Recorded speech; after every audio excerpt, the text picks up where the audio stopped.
महाभारत काल की बात है। एक बार कृष्ण और बलराम किसी जंगल से गुजर रहे थे। चलते चलते काफी समय बीत गया और अब सूरज भी लगभग डूबने वाला था। अंधेरे में आगे बढ़ना संभव नहीं था। इसलिए कृष्ण बोले, बलराम, हम ऐसा करते हैं कि अब सुबह होने तक यहीं ठहर जाते हैं। भोर होते ही हम अपने गंतव्य की ओर बढ़ चलेंगे। बलराम बोले, पर इस घने जंगल में हमें खतरा हो सकता है। यहाँ सोना उचित नहीं होगा। हमें जागकर ही रात बितानी होगी। अच्छा, हम ऐसा करते हैं कि पहले मैं सोता हूँ और तब तक तुम पहरा देते रहो, और फिर जैसे ही तुम्हें नींद आए तुम मुझे जगा देना। तब मैं पहरा दूंगा और तुम सो जाना। कृष्ण ने सुझाव दिया। बलराम तैयार हो गए। कुछ ही पलों में कृष्ण गहरी नींद में चले गए और तभी बलराम को एक भयानक आकृति उनकी ओर आती दिखी। वो कोई राक्षस था। राक्षस उन्हें देखते ही जोर से चीखा और बलराम भी बुरी तरह डर गए। इस घटना का एक विचित्र असर हुआ। भय के कारण बलराम का आकार कुछ छोटा हो गया और राक्षस और विशाल हो गया। राक्षस धीरे धीरे बलराम की ओर बढ़ने लगा।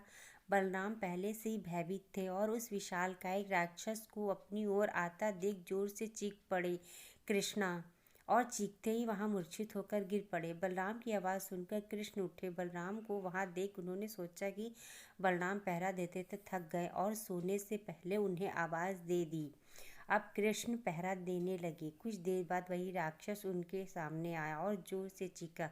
कृष्ण जरा भी घबराए नहीं और बोले, बताओ, तुम इस तरह चीख क्यों रहे हो? क्या चाहिए तुम्हें? इस बार भी कुछ विचित्र घटा। कृष्ण साहस के कारण उनका आकार कुछ बढ़ गया और राक्षस का आकार कुछ घट गया। एक आखिरी प्रयास में राक्षस पूरी ताकत से चीखा, पर कृष्ण मुस्कुरा उठे और फिर से बोले, बताओ तो क्या चाहिए तुम्हें? फिर क्या था? राक्षस सिकुड़ कर बिल्कुल छोटा हो गया और कृष्ण ने उसे हथेली में लेकर अपनी धोती में बांध दिया और फिर कमर में खोस कर रख लिया। कुछ ही देर में सुबह हो गई। कृष्ण ने बलराम को उठाया और आगे बढ़ने के लिए कहा। वे धीरे धीरे आगे बढ़ने लगी। तभी बलराम उत्तेजित होते हुए बोले, पता है कल रात में क्या हुआ था?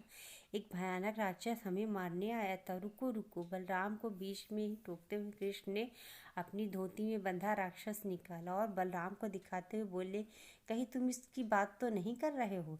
हाँ, ये वही है, पर कल जब मैंने इसे देखा तो ये बहुत बड़ा था। ये इतना छोटा कैसे हो गया? बलराम आश्चर्यचकित होते हुए बोले।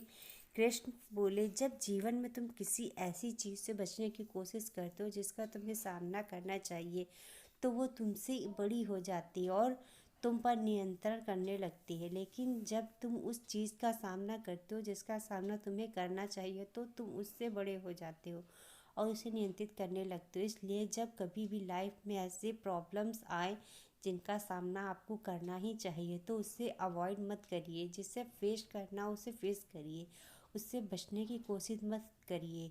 जब आप ऐसा करेंगे तो देखते ही देखते वे समस्याएं इतनी छोटी हो जाएंगी। हरिओम।